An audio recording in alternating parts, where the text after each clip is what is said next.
This podcast is brought to you by the School of Advanced Study, University of London.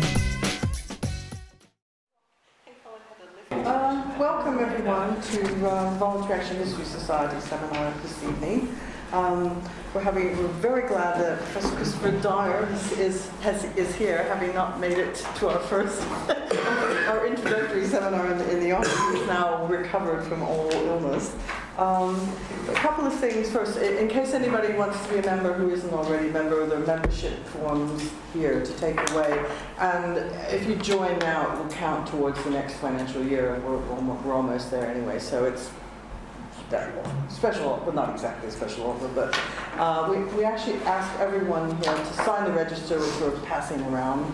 And finally, at the end of the seminar, we'll have further extended discussion and refreshments at the back of the room. So stick around for a chat.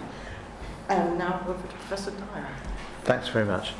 Well, thank you very much for inviting me to come, and sorry I missed the last one, but I was genuinely ill, and in fact I wrote my paper, so when I carefully put it away and thought for one panic-struck moment that I'd actually lost it, but all was well, I found it, and so you're getting a sort of warmed up version, having sat in a fridge for 6 months. Right.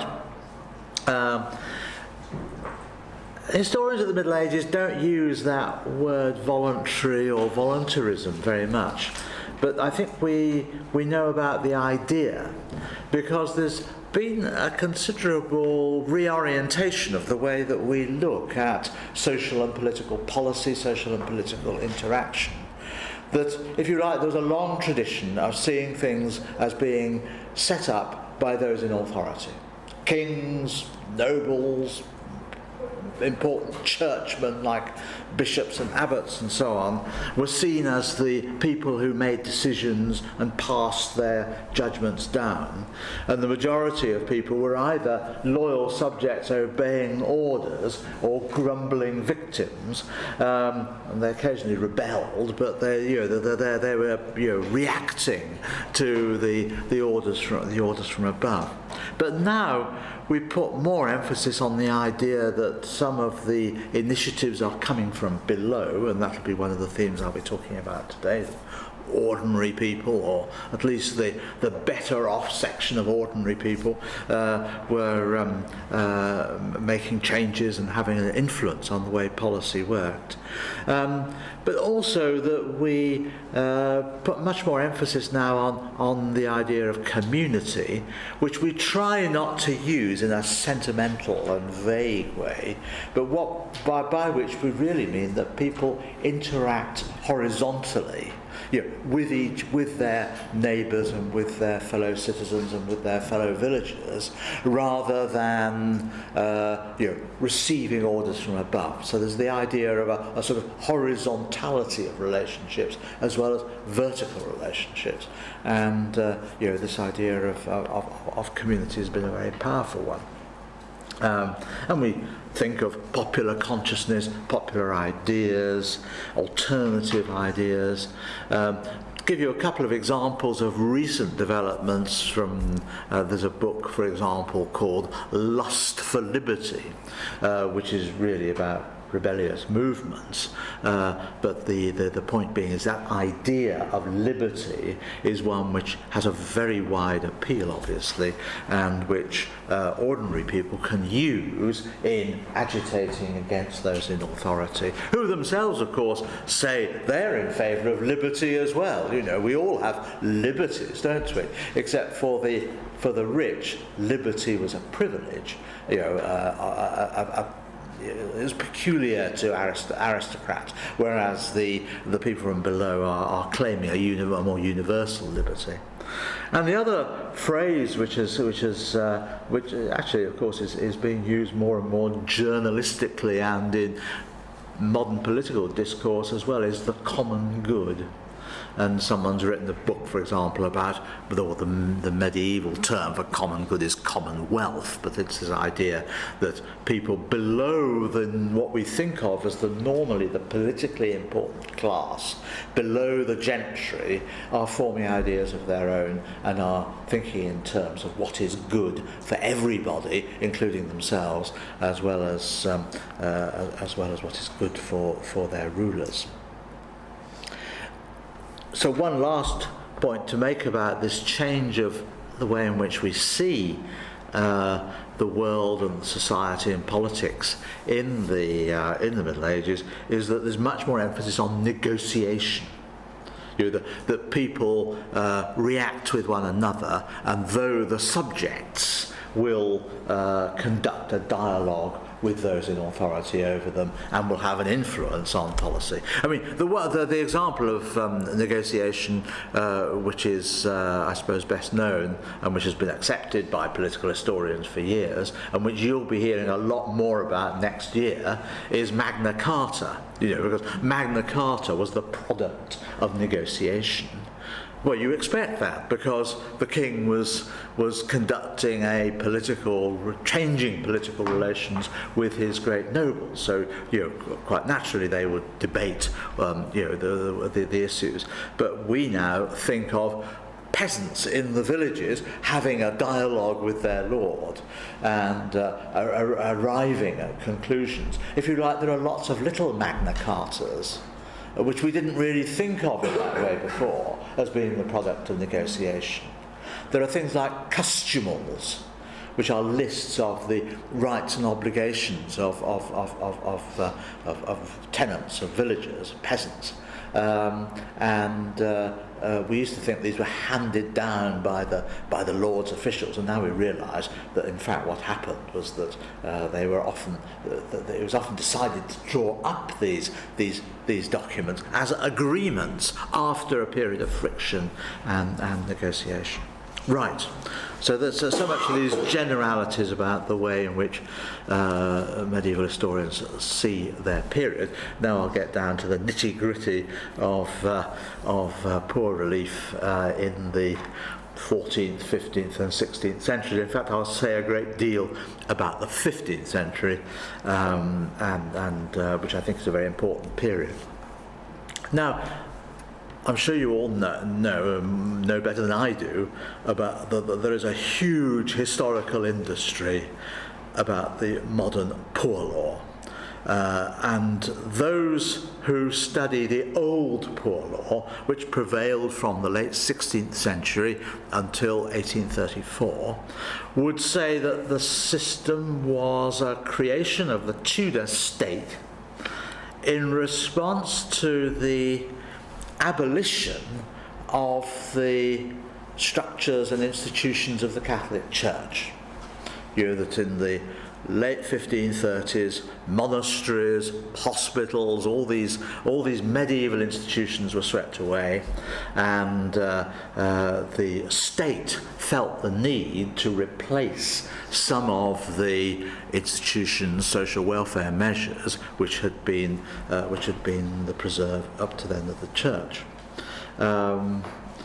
It's also realised that in this period of great social and economic change, the 16th century, there are new pressures. The enclosure movement, for example, of the early 16th century is kicking people off the land. There are people wandering around tearfully, as the Enclosure Commission has described it, and in need of poor relief.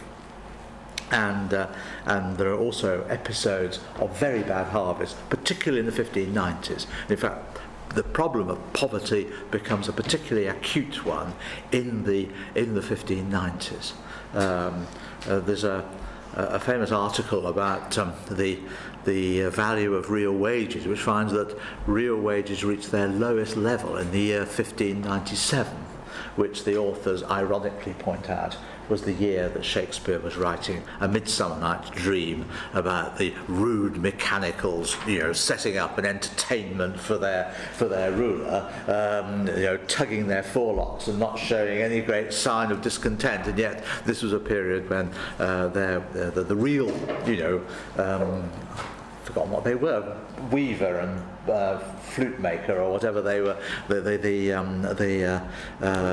mechanicals were, the real ones were going through a very bad time.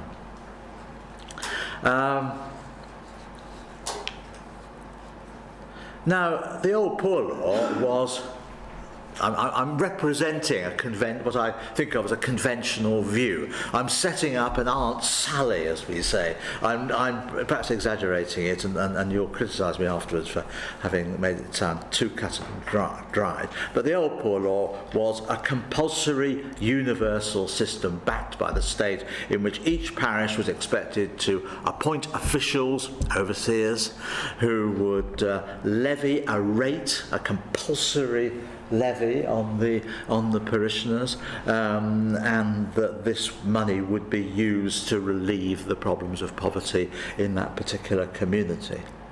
They had to overcome various problems like who was eligible, who were the villagers, the parishioners who could receive charity, and of course there's a problem of vagrants coming in and so on, and you get this development of the law of settlement, which is designed to define who should receive the relief. But in fact, alongside, and I'm not here being Aunt Sally-ish, all the people who work on the poor law know that alongside this compulsory legally imposed system, there was also a good deal of involvement of the voluntary sector.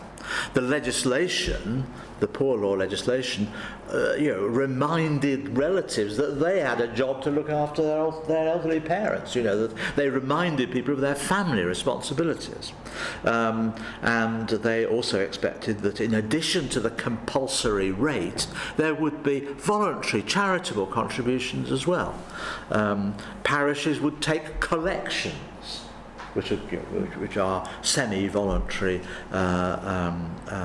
collections of money.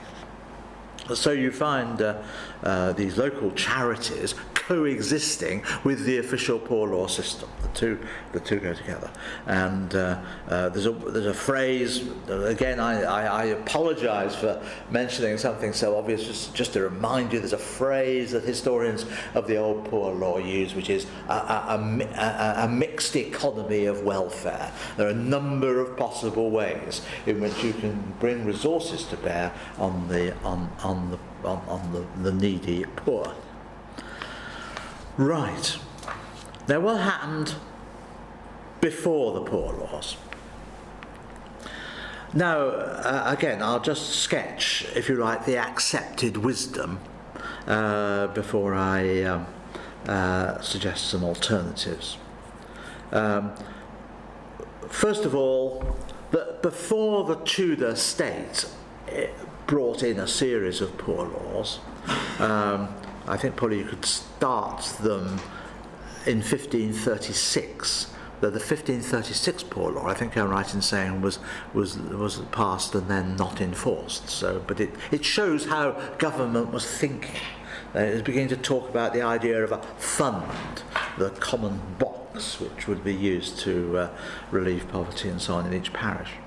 But anyway, before this Tudor legislation, there are laws a series of laws starting in 1349. Now that's a significant date because that's the year of the Black Death, and the Ordinance of Labourers, which then became the Statute of Labourers, was concerned above all with trying to stop people demanding higher wages. The population had halved. I mean, people produce these rather pussyfooting estimates of the death rate in the plague of a third and so on. No, that's not the case. Half of the population died. The population of England fell from just over 5 million to 2.5 million, like that, dropped like a stone. Of course, that meant that all the people who were earning wages, people getting in the harvest and all the rest of it, suddenly became very scarce, and they could demand a higher rate of pay. And the response of the state was to prevent this happening, make demands for higher wages illegal. The first incomes, goodness, we've forgotten that phrase, haven't we? We used to talk about it endlessly, didn't we, in the last quarter of the 20th century, incomes policy. There was a policy of pegging wages. But what a sort of side issue which went with that was a policy towards poverty, towards vagrancy. Because the law said, if someone offered you a contract for employment, you had, at the legal rate of pay, you had to accept it. If someone offered to pay you the generous wage of twopence a day for harvesting, and the going rate was fourpence, you weren't allowed to say, I'm sorry, I'd like fourpence. You would say, oh, thank you, I'm very pleased that you've offered me twopence. And so this was made supposedly legally enforceable. But also went with that was the sin of voluntary idleness, the vagrants, the beggars, and there were restrictions on alms giving. You mustn't give alms to people who can work. If able-bodied people are capable of work, they must work. They mustn't be kept on alms. And one can imagine all the sort of all these things are sort of come back to us, don't they? I mean, so I've forgotten the name of the company that tells people who've got terminal cancer that they can go out and get a job. Atos, that's right. Well, there was something like that going on, in which people who claim that they're not capable of work and therefore need to receive alms are told, come on, put your back into it. You look strong enough to me, and so the sort of compulsory work regime was supposedly enforced. There were very strong attempts to enforce this law, but as you can imagine, they were generally unsuccessful. A lot of people were punished for breaking the law, but an awful lot of other people got higher wages, and you couldn't punish every wage earner in England, And this legislation was renewed and became more sophisticated in 1388. The Statute of Cambridge. Parliament met in Cambridge that year. That's why it's called the Statute of Cambridge, which brought in the idea of local responsibility, which became a sort of standard feature of all subsequent poor laws. It said if someone is found wandering as a beggar or a vagrant without a licence, and they're supposed to carry with them a sort of written licence. I think I'm right in saying that no such licence has ever survived. It is presumably written on the piece of parchment, but nonetheless, these obviously existed. If they weren't carrying a licence, they could the justices could send them back to the place they'd come from. And that place was therefore made responsible for their welfare. So there you see the idea of local responsibility being used. Right. So these principles of pegging wages and prohibiting vagrancy and making localities responsible for their own poor, that's an idea that carries on right through the 15th century. There's a statute in 1496 which is in many ways reiterating things that have been said 100 years earlier. So that's the role of the state. These are the beginnings of the poor law. The church had a huge share of wealth. Remember that the tithe system meant that the church received 10% of the national income. 10% of corn, 10% of apples, 10% of wool, and so on, everything.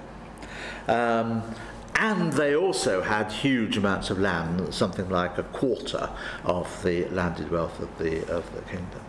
And they were supposed to use those resources to help the poor. And parochial clergy were expected to dispense charity. Monasteries had almonries where alms were dished out. The monasteries kept almshouses. There were many other institutions, particularly fraternities, which also had almshouses and hospitals. And there is good evidence that a certain amount of money and food and so on was dished out by the church, and they regarded it as one of their obligations. I've been going on too long without illustration. Let me just show you a couple of pictures. I'm not going to show a large number of them, but I think this makes one or two points more forcibly than anything I could do in speech. You're going to turn a light out. We're going to try. It's not really so essential, but you might as well see the problem. That's beautiful. Yes, that's right. Yeah.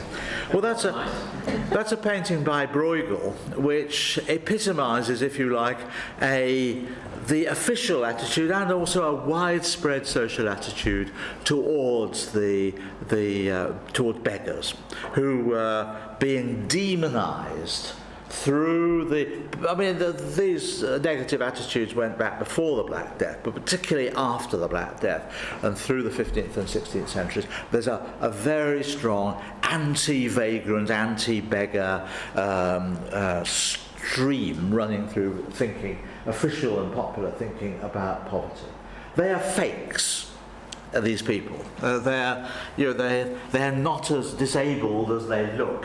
They've tied their legs up. But look, this chap he's actually got a pair of legs, but he's tied them back and strapped them up, so it looks as if he's cut off at the knee, and he's sort of feigning madness or idiocy or something. This is Bruegel's take on faking disability in order to provoke the sympathy of the alms-giving public.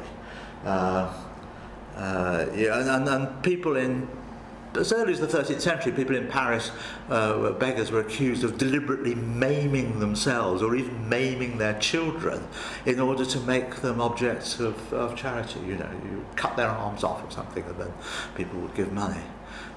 There's actually, if any of you have seen it, there's a very nasty scene in the film Slumdog Millionaire where that show where a child is blinded so that he will be a more effective gatherer of alms. Right, so that's... Oh, and by the way, you're probably puzzled about those things. They puzzled me when I first saw this. Do you know what they are? It's part of the symbolism of fakery, you see. They're foxtails. Foxes' tails, and the idea is to associate these fake beggars with the cunning of foxes, you see. So that's the reason for having that. So, as far as I know, beggars didn't actually wear foxtails. And there's the opposite. This is the sort of official church view of charity there's a disabled person, you see, who's moving himself around with a sort of hand crutch. I don't know what you would call it that. And there's the holy man dishing out the bread. And there's a queue, an orderly queue of respect. They're respectable people, aren't they? They're quite well dressed, but they look suitably pious. People talked about the shamefaced poor. The shamefaced poor deserved alms, unlike those nasty, grimacing beggars we saw in the previous picture. By the way, of course, that's part of the charity as well. He's going to give that garment to one of the more deserving ones. But they're rather smartly dressed, actually. I don't think they really need extra clothing. But still, the people who deserve help are perhaps very often people who were not born into poverty, but have become poor through misfortune, and so there they are. They're all chaps, though. Are they all chaps? No, they're not. There's a lady with a white hood on in the middle there, but you're quite right. In some paintings, there are lots and lots of paintings of propagandistic, as we might say, paintings produced under church patronage, and of the acts of mercy. This is one of the acts of mercy, along with visiting the prisoners and all the rest of it. And in some of those paintings, in the queue is Jesus Christ. So the idea is that by giving to the poor, you are giving to Christ Himself. So you're really doing your spiritual duty. I'll just switch on to just a couple more images of these hospitals and almshouses. This is Elm in the southern end of Oxfordshire, a very, very smart almshouse. Wouldn't mind living there myself. It's got a series of quite comfortable rooms arranged around the courtyard. Here's a plan. You see? And there are 13 rooms. This is the sort of symbolism you see that normally you would expect a charitable institution to be geared up to the needs of the local community. So you would work out, wouldn't you, how many people needed charity, and you would build your almshouse accordingly. But very often they have 12 or 13 accommodation for 12 or 13 people, which is the number of people at the Last Supper. It's a symbolic, religious number. But anyway, they're obviously leading a sort of common life, you see, that they have individual rooms, but they're all obviously associated together. And they're right next to the church. You see the church at the top of and obviously the idea is that they will troop off to pray. They will pray for the souls of the founders and their family, so there will be a reciprocal relationship. The poor receive the alms, they receive the accommodation, and they repay the charity by praying for the soul of the founder. Sorry, I'm sure you've noticed this here, that there's a school, there's a grammar master's house, so very often these almshouses are associated with educational institutions as well. They all go together, all part of a charitable package, if you like, of looking after the old and the poor, and also looking after the next generation. And that's a sort of private enterprise, aristocratic almshouse. This is a municipal one. This is at Sherborne in Dorset, and that may well be an inmate, mightn't it? There with this.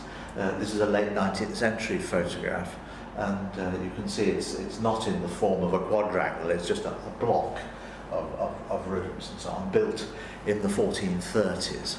And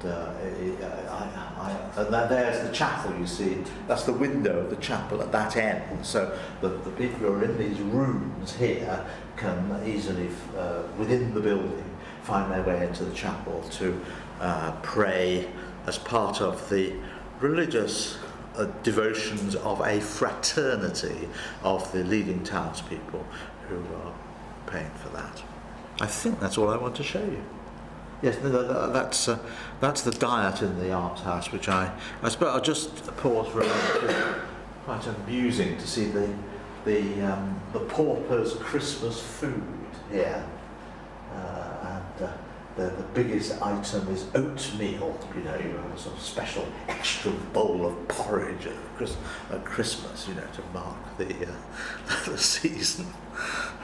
It was Christmas Day in the almshouse, Right, so could we have the lights back on? I think that's the end of my slideshow.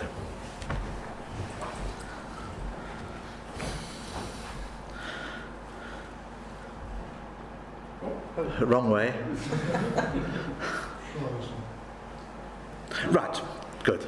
So I've used the pictures, in fact, to make my points about the church and the way in which it operates institutions like the almshouses, and the way in which it urges laymen to dispense charity, providing for the needs of the poor and so on, funding almshouses like the one at Sherborne, which is funded by the local population. It's a big fundraising effort. We actually have the list of people who contributed, and it's a very long list, and lots of quite poor people contributed to the almshouse. You know, widows gave threepence or something, and of course the richer people gave much more. Right. And then the last point I should make is, of course, that what happened. Remember, I'm telling you what happened before the Poor Laws, as well as the efforts of the church institutions, and the state. There are the arrangements made by families, and in particular maintenance agreements. That is, allowances of food, accommodation, and so on, by the younger generation to the decrepit old peasant. You know, the peasant would hand his land over to a son or son-in-law, or sometimes a stranger, not necessarily a member of the family at all, but very often a member of the family. And an arrangement would be made, a promise would be made that they'd be looked after for the rest of their days. And sometimes that promise is recorded in writing. Which makes them a bit suspicious that they were worried it was going to be broken. You know, if they were really sort of reliable children, they wouldn't need to have it put down in a sort of legal agreement. Now, these measures for the relief of poverty are never enough, as we know from our own day, when we have so much taxpayers' money goes on welfare, and yet still we have food banks and loan sharks and all the other sort of fringy activities for the looking after the interests of the poor, supposedly. And there was no way that the needs of the poor in very bad times could be looked after by the community. The worst episode of all was the famine of 1315 to 17.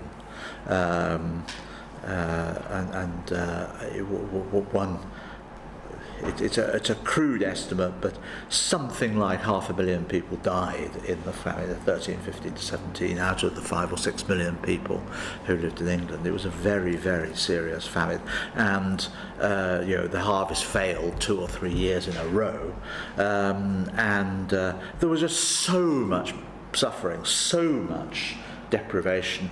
There was no way that the rest of society could look after all these people, and so they fell out of the possibility of relief. However, in the period I'm focusing on, which is after the Black Death, after 1349, going up into the early 16th century, when you remember the population is half as much, the impression that you get is that poverty is, if you like, solvable. You know, that the sufferings are not on such an enormous scale that there isn't the possibility of making a significant difference to the lives of those who are deprived. Just a quick sketch of the society of that period. About a fifth of the population live in towns, 80% live in the countryside, it's a big, as I said before, it's a period of labour shortage and therefore high wages. So there's no there isn't a great deal of unemployment or underemployment. It's not a period when there's much sort of episodic poverty, because the harvests are quite good. There's a run of bad harvests in the 25 years after the Black Death, but after that the harvests are really quite good, and that means that bread is quite cheap. for a farthing, you can buy quite a large loaf of bread, which will keep you going for a day. And I remember people by then, the unskilled, they're earning 3pence or 4pence a day. So the farthing is only a fraction of their income. But it is a period of life cycle poverty, in the sense that people are still suffering difficulties in widowhood. There are problems of orphans, and you can imagine the number of orphans after the Great Plague epidemic. But remember that there's still quite a lot of disease around. A lot of adults are dying in their 30s, 40s and 50s. So there is a serious problem of the people left behind, as I say, widows and orphans and so on. People talk about nuclear hardship, which means that if you're focusing on a nuclear family, which seems to be the standard sort of social unit, it means that quite often the young people, because they have opportunities of earning money or getting land elsewhere, will leave the family will leave the household. And that means that the old people left behind can't make a bargain, either unofficial or in writing, with their children, because their children aren't there to help them. They're making their own way somewhere else. So there is a problem of isolated elderly people. So people are, if you like, generally better off, but there is obviously still, there's obviously a good deal of poverty as well, and there's a lot of talk about poverty. In fact, there's more written, and I suppose spoken, about the problem in the period when it, if you like, is least burdensome than in other periods. There's a lot of debate about it. A lot of debate about the idle beggars, for example. A lot of aggression against those people with the foxtails, of whom I showed you pictures. There's a lot of almshouse foundations, bequests in wills, and so on. Right. So there was a continued problem of poverty, and I now want to go on to look at the remedies, in which obviously I'm going to put a lot of emphasis, as you would expect, on the voluntary initiatives. Let me just look at the way in which different organisations are behaving. First of all, the state is really continuing, as it had, being concerned with the problem of vagrancy, which is seen as a source of disorder as well as a sign of, if you like, a sort of social disease.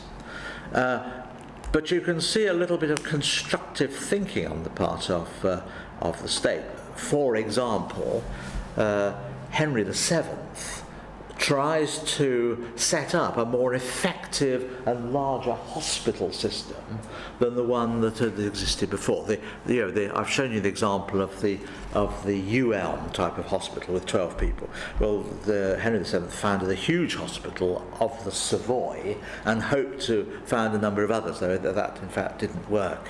He made provision in his will, but as so often happened, his will was ignored. It was on the site of the Savoy Hotel, if any of you visit the Savoy Hotel at all. In fact, I recommend that you go to the Savoy Hotel, because you don't have to spend a fortune there, but if you go through the hotel and round the back, sorry? That's right. A very nice chapel in the style of about 1500, built by Henry VII, which was part of the arrangements for a big hospital on the site of his of the great Lancastrian palace that John of Gaunt had built, and so on. So it's this was a new initiative, if you like, in an attempt to deal with the poverty of London. The church's contribution has been reassessed and then assessed again. I mean, if you like, the old view was the one I expressed to you when I pointed out the 13 inmates of the ULM hospital. It was the idea that the church's priority was religious rather than social, and that its efforts were really on a rather small scale. Recently, a group of revisionists have been recalculating the contribution made by the church, going through the many detailed accounts that you get left for us by monasteries, and showing that there were in fact hidden bits of grants of money and food and so on to the poor, which we hadn't noticed before, and this meant that people have calculated that the church's effort was much greater. People have tried to argue that parish charity was quite important, but again, the accounts survive, and I really can't see that this is really making a huge difference. The quantity being handed out is enough to keep a family going for a year in a parish where there may be 100 families, and there's obviously the need is obviously going to be much greater than that provided by the according to the official records. So I'm still sceptical, if you like. In spite of the revisionism, I'm still sceptical. I don't think the church is really making a huge difference. If I could just point out the problem of the monastic calculations. Okay, so if you look at Westminster Abbey, it's really being very generous. Not only giving a lot of its sort of surplus food and quite a lot of money, but also that it's targeting its donation. It's not just, you know, the normal picture of monastic charity is assembling a huge crowd and throwing us a basket of bread at them and let them fight it out, you know, or scatter the pennies among them. That did happen, but they are becoming more and more systematic. And there's a wonderful phrase used by Barbara Harvey, the historian of Westminster Abbey, who says that increasingly the charity went to people with addresses. You know, not the crowd, the anonymous crowd that assembled at the gates, but people the monks knew in Westminster or the surrounding settlements who were in need. You know, and so it was done in a much more targeted and systematic way. That's true, but go to a county like Buckinghamshire. There aren't any monasteries. I mean, there are some, but I mean, there's the Abbey at Great Missenden and so on. But there are a large swathe of the county which is not within easy travelling distance of any monastery. You know, the monasteries are very unevenly spread. It's fine in London or York or Worcestershire or somewhere, but in many parts of the country they're simply not available. So my argument would be that this sort of official state and church interest in poverty is really ineffective, or is only providing a very small proportion of what people need, and so we must focus on the efforts, first of all, of the poor themselves. There's a great deal of self-help. Living on the resources that are available on the commons, for example, which belong to every village, has an area of common land where you can get fuel, where you can collect nuts and berries and things of that kind, and where you may be able to pasture the odd animal. There's a very nice little dispute on the uplands of South Shropshire, a place called the Long Mynd, some of you may know it, where there was a proposal to enclose it, and the complaint was made that a lot of the poor people in the surrounding villages kept goats on the pasture, and that they depended on those goats for the milk which they gave their children and so on. You know, it's a very sort of plausible situation that people take advantage of a bit of common grazing to help themselves. We've got a lot of information about gleaning, you know, about the poor people, particularly women, going into the harvest field after the harvest has been taken away and picking up the ears of corn that escaped the attention of the reapers and so on. I'm always suspicious that the reapers, who were probably being followed by their own mother or something as a gleaner, might deliberately leave a few ears behind. And certainly it is said that when modern statistics are available, you could really pick up quite a lot of corn in that way. I saw an example of how self-help worked in a more systematic way when I stumbled on a very early will inventory of a man called William Acklam, who died in 1481 and who lived at Warhamless Street in the East Riding of Yorkshire. And when you read his inventory, you thought, just a minute, where's all the stuff? He doesn't have a plough. He's got 20 acres of land, and people with 20 acres would normally have a plough, a cart, horses, a couple of horses, oxen to pull the plough, etc. None of those were present at all. And I realised, of course, that he had gone into a most terrible decline, and he'd have to sell everything. He really had very little in the way of possessions. And then, by wonderful good fortune, as well as having this meagre list of his possessions, you got a list of his debts.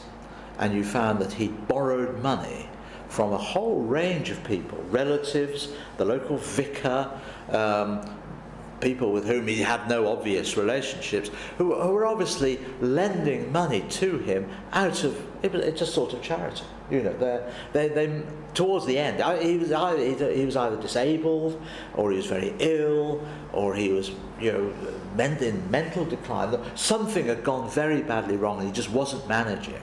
And yet, still, people would help him out with his loans. And when he died, his goods couldn't possibly pay the loan, and they had to come to an agreement that everybody who'd lent him money got, I think, 2 and 8 for every pound or something. They only got a fraction of the money back. But there you see how a sort of practical charity might work, and that someone could be helped by the efforts of the local community.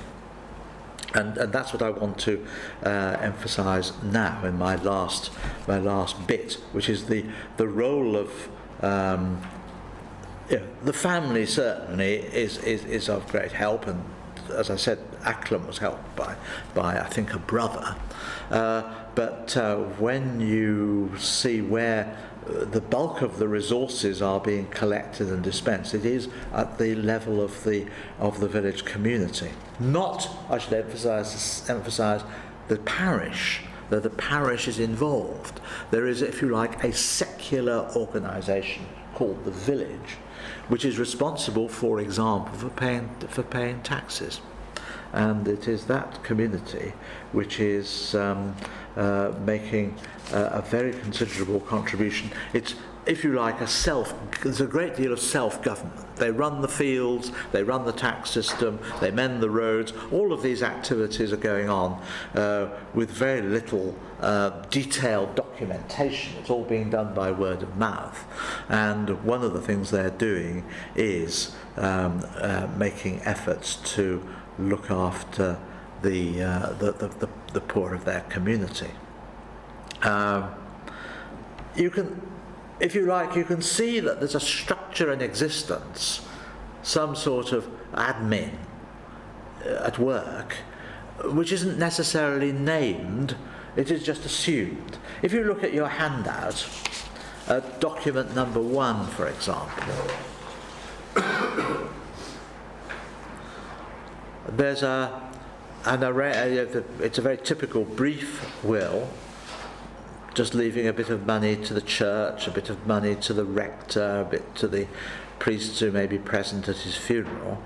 And then, this is John Cooper of Boxford, and then to each indigent and needy individual coming in person on my burial day, 1 penny. And it's obvious that sometimes it's spelt out more carefully. The most indigent, the most needy are receiving it.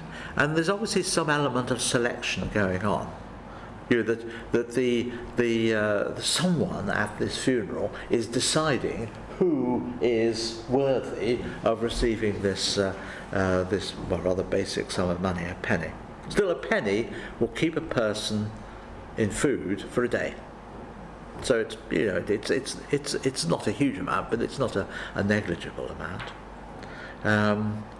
And you sometimes see them, if you like, that's the traditional funeral dole, which we would say is really very impractical. You know, it's not going to provide any poor person with a sort of, you know, a means of subsistence, is it? Because they just get it on one day. I mean, I suppose if someone died every day of the year and all provided a number of pennies, the poor would get an income, but people didn't sort of die in that sort of orderly fashion. Nor in those, even in the Middle Ages, not in those numbers either. But if you look at the next one, Thomas Jegner of Lakenheath. By the way, these are all Suffolk wills, because Suffolk has this wonderful collection of wills, of which only a fraction has yet have been published, which are absolutely full of good things. Anyway, you see here that Thomas Jegner, again, he leaves a bit of money to the church. He's better off, obviously, than Cooper. He's got more money to give to the church. He leaves money to a priest to pray for his soul and so on. He's really quite well heeled. He leaves money. He's got broad horizons. He leaves money to friars in Bury St Edmunds, which is quite a long way away, and indeed in Cambridge and Thetford. And then, on all the Sundays for a whole year next after my death, 8pence to be distributed among the poor townsfolk of Lakenheath. So he's got the idea that he can, through this charitable grant, look after people for some length of time. It's not many of them, but you know, that is a more practical and more meaningful, if you like, you know, attempt to alleviate poverty rather than just to make a gesture of handing out your penny. I won't go into it now, but the next paragraph you can all read at your leisure later, but it is the most extraordinary document, because he obviously has fallen out with his wife, and he's prepared, he gives her all sorts of useful things, money and cows and so on, and says that, but if she doesn't sort of sign a legal agreement that she can't have anything else, then she won't get anything at all. And any idea you may have that people in the Middle Ages were sort of all living in a rosy, cosy world of looking after each other, will find yourselves utterly disabused by that little revelation. Right. So, these sums of money and arrangements are being made by individual people, but they are bringing into the picture groups and responsible organisations within the community. The village community itself has a sort of corporate existence, if you like, and there are groups within it. You get groups of feffies, as they call them, who are responsible for looking after a piece of land and making sure that it generates a regular income from rent, which may be spent on for the benefit of the poor. And I would like to focus your attention on number 3, John Nunn of Rougham. I visit Suffolk quite often, but I don't actually know the county intimately, so perhaps some of you come from Suffolk and will tell me that Rougham is really called Ruham or something, but anyway, it's I'll call it Rougham.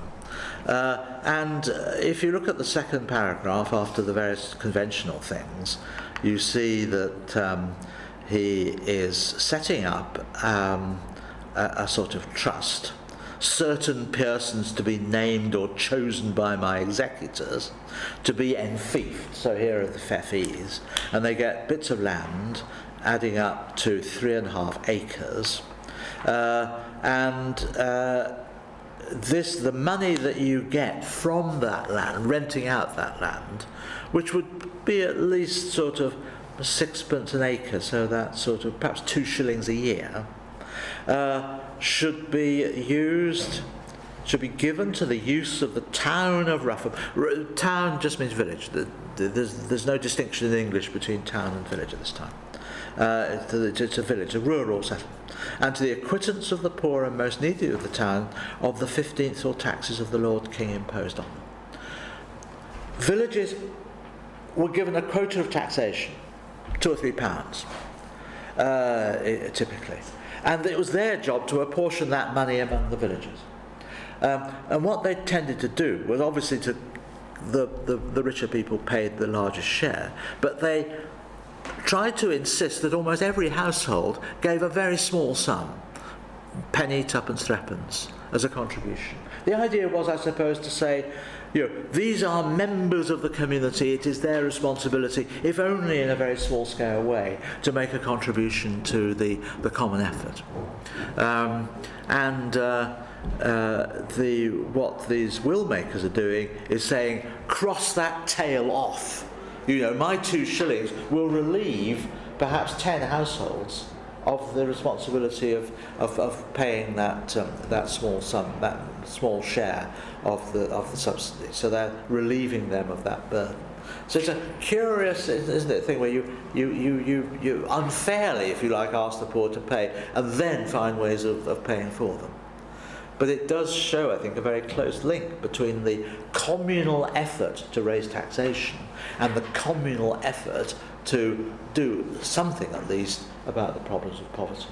And remember, the subsidy wasn't levied every year, but the income from the land comes in every year. And I'm strongly suspicious that sometimes all of the income from that land went to the poor, even in the years not to pay the subsidy, but to relieve poverty in other ways. It's the beginnings of having a fund, what they would call a common box, which can be used for charitable purposes. I'm beginning to run out of time, so I'd better speed up a bit. But what I'm saying is that there is a considerable effort, a considerable ingenuity, a lot of experiments, because these are often sort of new measures. The idea, after all, of paying the subsidy collectively was invented in 1334, so it's a relatively new institution which is being used here to do that. Can I just point you to number 4 before we finish, which is the extraordinary revelation of attitudes within the village which seem so different from the conventional attitudes that you find expressed outside. I showed you the Bruegel vagrants, beggars. I told you about the anti-beggar legislation produced by the government, which made it a criminal offence to give alms to beggars. And vagrants, particularly vagrants, wandering beggars, are demonised as sort of enemies of the people, And here is John Eriswell, leaving his holding of land to Thomas Eriswell, my son. The second paragraph read, on condition that he keeps 2 beds in my house in which to provide hospitality for the vagrant poor, for my soul and Alice my wife's, as long as Thomas lives, and Thomas to have for the upkeep of these 2 beds an acre of land. So it's like a tiny little informal almshouse set up in the house. It's not in a separate little cubbyhole down the bottom of the garden or something. It is actually in the house that they're welcoming these 2 beggars. Which of us would have 2 big issue sellers, stationed in our spare bedroom? Because that's what he's doing. That's what's happening. It suggests a set of attitudes really very different from those that are being advocated officially. An attitude of solidarity and sympathy, if you like. And but of course, our sources are so elusive, are so fragmentary, and one just doesn't know whether that represents a common view, or whether it's there's one other will I found with a similar provision, whether there's just a few eccentrics who have this hug a beggar mentality, But I suppose one piece of evidence that people didn't think of there being a great social gulf between them and the beggars or the poor. You know, I suppose since the New Poor Law after 1834, we've had more and more of the idea of a separation between the respectable and the poor. And what these people are saying when they say that one man leaves a provision that they be fed with wastel bread, which is the very finest, whitest loaf. The sort of thing that we wouldn't buy in the supermarket because it's too white, you know, wouldn't it? But and pure. We want. Sorry, I'm just speaking for myself. We want wholemeal, you know, which the people in the Middle Ages despised wholemeal. It was the bread of the poor. They wanted this very white bread, and that was what the poor were being given. And you get the same. You get the impression there's a sort of material. There's a sort of common material culture between the poor and the better off, expressed in terms of food and clothing. Right, I've overrun. I apologise. Can I just have 3 more minutes just to say something about people's motives? Why are they doing this? Because there is no compulsion. None of these actions, either the distribution of money at funerals or the provision of help for the lay subsidy or the hug a beggar attitude, none of that is being encouraged. In fact, it's quite the opposite in the case of hug a beggar. So what are their motives? Well, first of all, religious. I mean, again, if you could look at Eriswell again, you know, he says that he's making this provision for my soul and Alice my wife's. He thinks that he can shorten the period his soul spent in purgatory by his charitable acts, and that he will earn spiritual benefits even if he gets bad marks in the eyes of Henry VII, or sorry, he was the king at the time. Edward IV. The prayers of the poor are more powerful than the prayers of the rich. If the poor are praying for you, they're spiritually more valuable. So that's one motive. Another one, I think, which crops up in many other contexts, is pride in community. People are very proud of their villages. They, for example, spend a fortune on rebuilding and decorating their parish church, which, if you like, is the principal symbol of their parochial, of their community life. They build spires, which have no great religious significance. You know, they're very expensive. A spire is very expensive, but it's really making a statement. Everyone around will see this spire. Ah, that's Eriswell. Oh, yes, they're very proud of their village. I had a student once who wrote a dissertation called "What's the Point of a Spire?" I thought it was a wonderful title. The rest of the dissertation wasn't quite so good, but you know, it was worth a first for the title. And he was writing about the building of a spire at Louth in Lincolnshire, where we have very good records. They didn't want, you know, their village to look shabby and mean, and one element in looking shabby and mean was to have beggars hanging around, badly dressed and looking hungry. You know, this reflected badly on everybody. They did have selfish motives. One of them, of course, is that if you could keep your poor people in the village and keep them going during hard times, you could employ them when you needed them. You know, you needed extra hands at the harvest, and the poor might come in handy in those circumstances. And you also wanted, if you like, to have a sort of patron-client relationships within the village. The better off villagers, who of course are the ones who are behind all these charitable efforts, are, you know, seen to be superior to a group of people around them. And a point I've already made, but I'll reiterate, which is that a lot of poor people are not antisocial criminal transients. a lot of the poor are people who were themselves quite well off at better times. People in the Middle Ages talked about the wheel of fortune. You know, you were prosperous in your 30s and 40s, but as your son moves off and can't help you anymore, and as you yourself or the family becomes older and less capable, you hit on hard times. There's problems of illness and so on. And I did an analysis of everybody who is called poor in the official manorial court records. Poor in the context of not being able to pay money for rents or fines or so on. And I found that more than a third of them were people who have in their day been quite well off.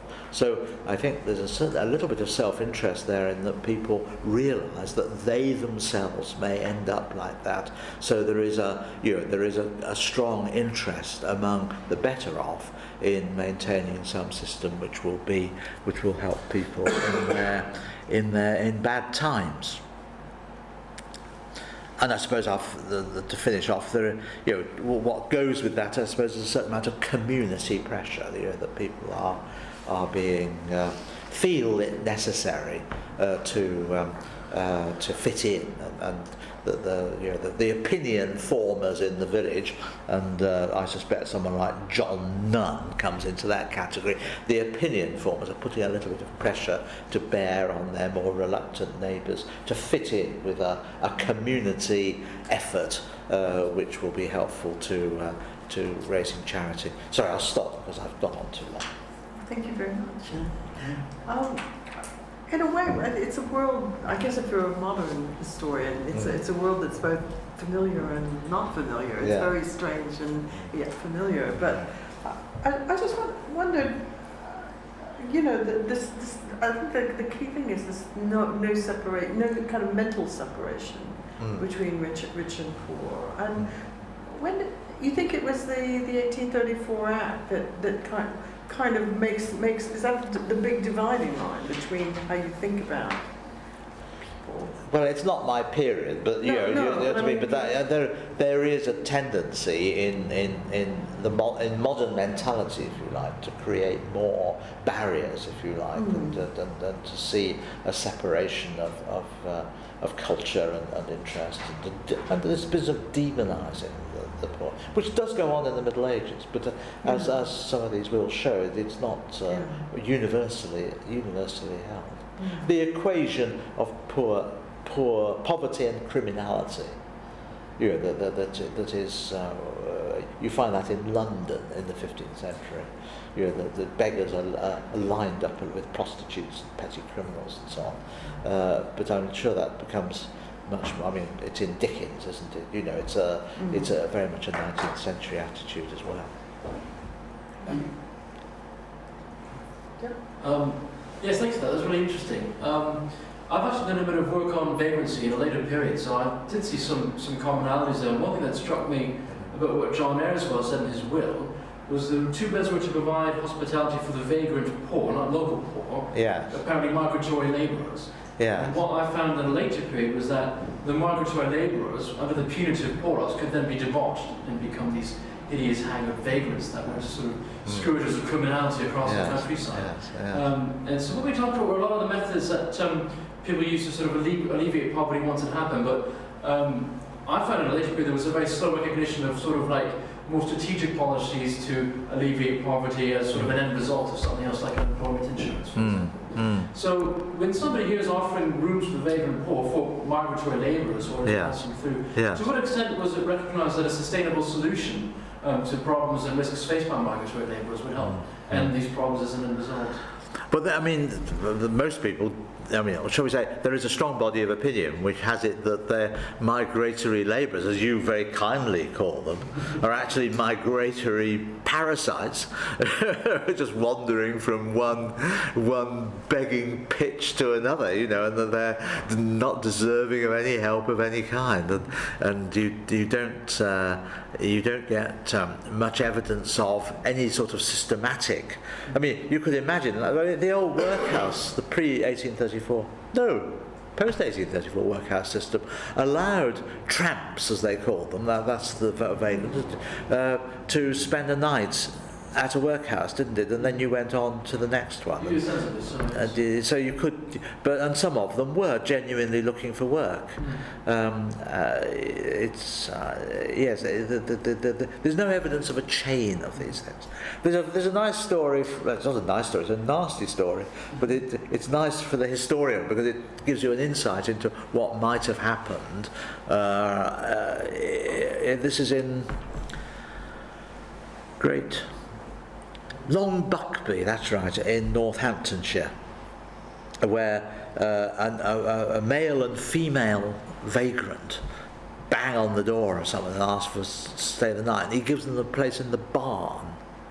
And in the morning, he goes to look at the barn and finds that the woman has been murdered during the night, and there's no sign of the man, who's obviously, run away.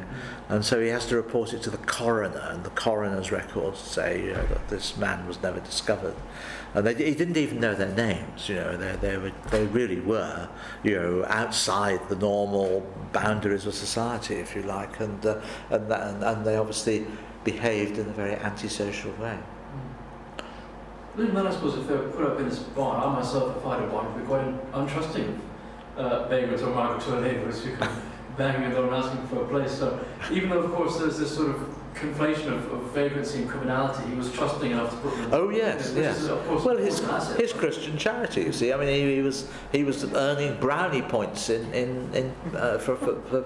the future in purgatory. Well, of course, I take it that this story wasn't corroborated by anybody but the chap who had a dead woman in his barn. There was a man. He was two people in a room, and now one of them was just disappeared. Yes, all right. You're obviously into the conspiracy theory.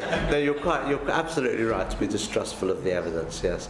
In fact, that's what you would say if you'd murdered somebody, wasn't it? Yes, you're absolutely right. But the point, historically, the importance of the story is not whether it's true or not. It is that such a story could be believed. So it is plausible that a man would, a householder, would give space in his barn to passing vagrants. So it still shows, it's still historically valuable, even if it was all a lie. I was wondering, Chris, the two examples you gave of hostility to the poor came from urban settings. And I was wondering, is that just an accident? You mentioned Paris and you mentioned London. And I was wondering, could one create an argument that there's a difference in the views of the poor? I think you're absolutely right. Yes, and that. But I could have given you other examples. There are London wills in which they leave money to. The one I'm thinking of is he leaves money to the Charing Cross Hospital, and he says that the money must go to regular residents and not to people who are wandering the streets in the day. It's very censorious in its attitude towards the begging element. And I'm sure you're right that there is a much greater sense of the deserving and undeserving poor in the town. I mean, towns are more anonymous, aren't they? You fear these crowds, and there are crowds of them. In Shrewsbury, which is not a huge town, when they were collecting the poll tax in 1380. Or was it 1377? It doesn't really matter, does it? When they were collecting the poll tax, the collectors say there were 200 people fleeing from street to street as we went around the houses, counting the people who had to pay, and these 200 in Shrewsbury. I mean, they were presumably vagrants of some kind. So they're anonymous and therefore to be feared. In the villages, how many vagrants are there in the village? 3. How many poor people are there in most villages? In the 16th and 17th centuries, the historians like Steve Hindle talk about 5% falling into this really poor category who receive parish charity. So in a village of 100 people, that's really just a handful, isn't it? And everyone knows who they are. And that's why when they say the most indigent should receive the penny at the funeral, you can pick them out because there are people who know.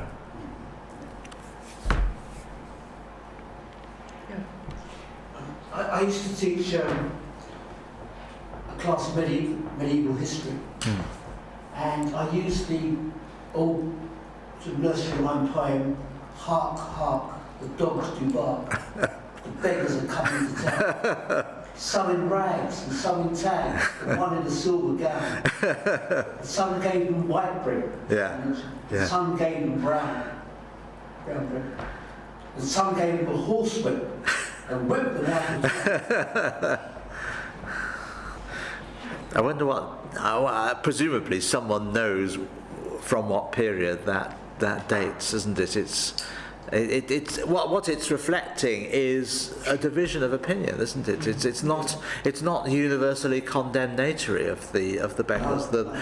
Some people give them white bread. That's Mr. Eriswell, isn't it?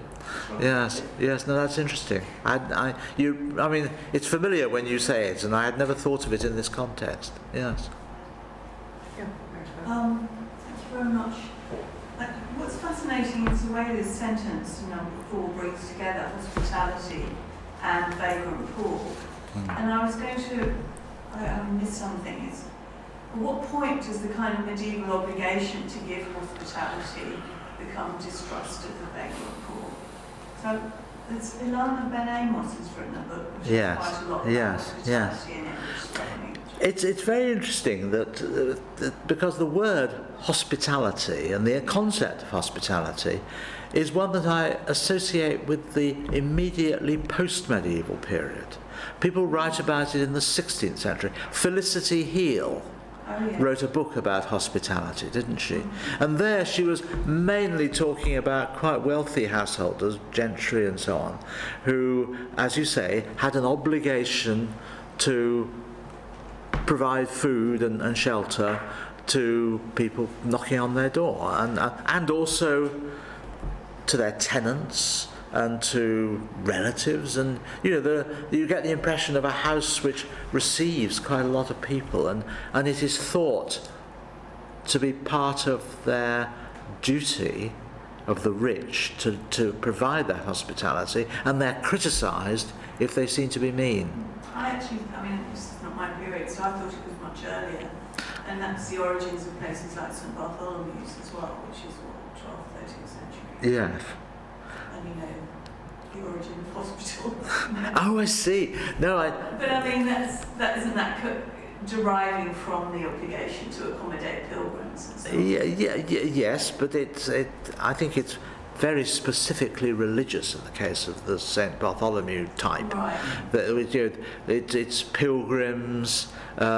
It's the monks dispensing charity to those in need, and the people in need could be quite rich people who are travelling and need accommodation.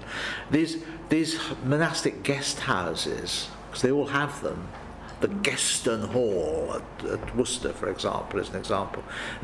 These accommodation for travellers seems to have had a lot of quite wealthy people using them. It was where you stayed when you were on a journey, and I think in fact the Bewley customs tells the doorkeeper to send beggars away only to let knights could come in, but he's obviously being very socially selective. So I think that idea of the obligation of the rich to have open house, to be hospitable in that way, I think that's a construction of the 16th century. It's not one that I'm very familiar with in the Middle Ages. Or perhaps it becomes... Perhaps you're right. Perhaps it becomes controversial in the 16th century because people are becoming more discriminating, and therefore you can criticise them for not exercising the traditional hospitality. But as you gather from my floundering around, I don't really know the answer to your question. But it's not part of the debate.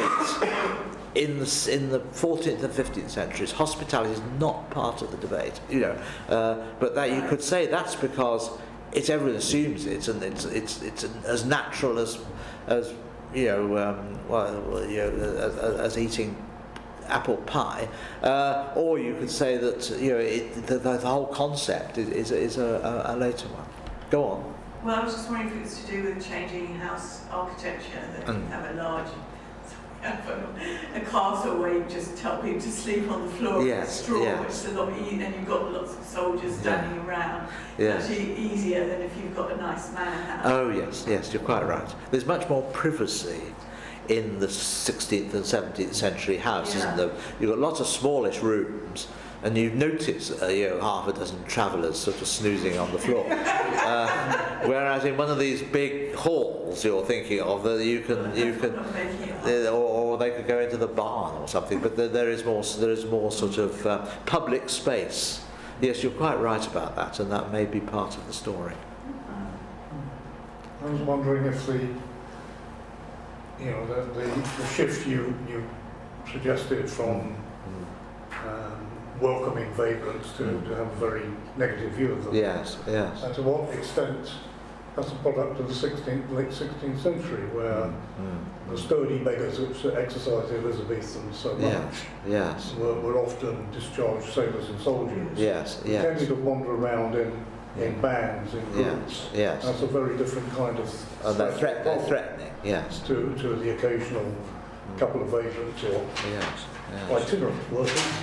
You could put up with. I would see more continuity than that. I mean, the 1496 legislation is very fierce about the beggars, and as I said, you can trace the origin of the legislation against them to 1349. So, but I'm sure you're right in saying that it becomes even fiercer and it becomes more of an obsession when you've got these, as you say, unemployed soldiers threatening communities and so on, which is not something one's so aware of in the Middle Ages. There's a period around about 1450 when the English have lost Normandy, and there's refugees, because a lot of people English people were living in Normandy. A lot of refugees come back, and defeated soldiers and so on, and they are seen.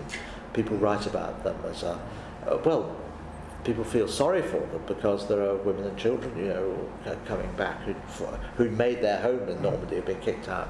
But there's also this problem, as you say, of soldiers, and we know from I don't know whether you've read about the Towton Cemetery at after the Battle of Towton in 1460. The people buried in the sort of mass grave look like really sort of tough, grizzled old soldiers. They've got old wounds all over them. They've obviously been fighting for 20 years, and they're you can imagine them as being not very desirable friends. It's not the sort of people that Mr. Thomas Eriswell would welcome into his spare room.